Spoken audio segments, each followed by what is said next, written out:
Mantan Kadif Propam Polri Ferdy Sambo terlihat santai saat menjalani rekonstruksi kasus pembunuhan berencana Brigadir J di dua lokasi berbeda, yakni di rumah pribadi dan rumah dinasnya di kawasan Duren 3, Jakarta Selatan. Sorotan mata Ferdy Sambo pun tampak tajam saat memperagakan adegan per adegan dengan 4 tersangka lain, termasuk istrinya, Putri Chandrawati. Bahkan, Ferdy sempat terlihat tegar ketika tangannya dipegang erat sang istri sesuai menjalani rekonstruksi pembunuhan Brigadir J. Sikap Ferdy Sambo yang tegar turut disorot oleh pakar mikroekspresi, Kirdi Putra. Kirdi menduga ada dua kemungkinan mengapa pembawaan Ferdy Sambo tetap tegar saat menjalani adegan rekonstruksi. Yang pertama, yakni ingin menunjukkan ketegasannya sebagai seorang polisi. Pertama itu kebiasaan dia di polisi, yang biasanya dia kemana-mana harus tampil tegar, kata Kirdi, ke wadahsuara.com, Selasa tanggal 30 Agustus tahun 2022. Kemudian kemungkinan kedua yakni kepercayaan diri Sambo. Jika menyebut kepercayaan diri, Kirdi melanjutkan, hal ini bisa ditarik saat Sambo menjalani sidang etik.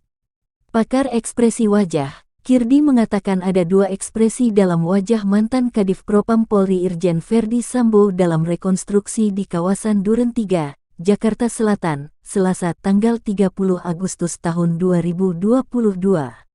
Ferdy Sambo, kata Kirdi, masih berupaya bersikap tegar dalam rekonstruksi kasus Brigadir J atau Nofriansyah Yosua Huta Barat, meskipun sebenarnya ia terlihat murung.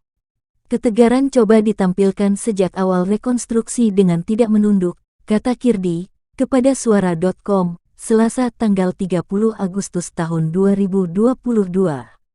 Namun ada kalanya, Ferdy Sambo terlihat murung. Terlebih saat menunggu mempraktikan adegan satu dengan lainnya. Jika dilihat dari alis dan ujung bibirnya yang sedikit turun, FS ini bisa dibilang dalam keadaan murung, kata Kirdi. Berbeda, saat adegan Irjen Ferdy Sambo sedang berdua dengan istrinya, Putri Chandrawati PC. Kirdi menyebut saat itu Ferdy Sambo justru malah terlihat canggung. Namun saat disinggung terkait ekspresi wajah Putri, Kirdi mengaku tidak begitu jelas mendapat visual tersebut. Bu PC ini gak begitu kelihatan karena pakai masker dan rambutnya agak ke depan. Jadi gak ada data yang saya bisa gunakan untuk Bu PC, katanya. Saya lihat dari video yang ada saya gak bisa lihat matanya Ibu PC, gak jelas buat saya matanya. Jadi saya gak berani berkomentar di bagian itu, imbuhnya.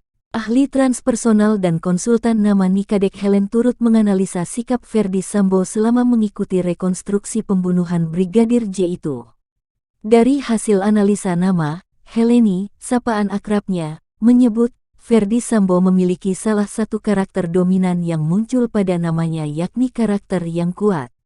Lalu mempunyai mental yang di atas rata-rata, pantang menyerah, dan tidak akan terintimidasi terpengaruh oleh perkataan orang. Mampu melakukan apapun untuk mencapai suatu tujuan, mampu berbuat kejam termasuk menganiaya orang. Hal ini memang muncul sangat kuat pada nama Ferdy Sambo, kata Heleni dalam keterangannya saat dikonfirmasi suarajakarta.id, grup suara.com, Selasa tanggal 30 Agustus tahun 2022. Heleni kemudian mengaitkan analisis nama dengan ekspresi wajah Ferdy Sambo saat melakukan rekonstruksi pembunuhan Brigadir J. Menurutnya, di awal Ferdy Sambo akan merasa menyesal. Tetapi, dengan karakter utama Ferdy Sambo, rasa penyesalan itu tak bertahan lama. Dia akan mampu dengan cepat untuk tetap tenang bahkan akan masih bisa tersenyum seperti tidak berbuat suatu kesalahan fatal, pungkasnya.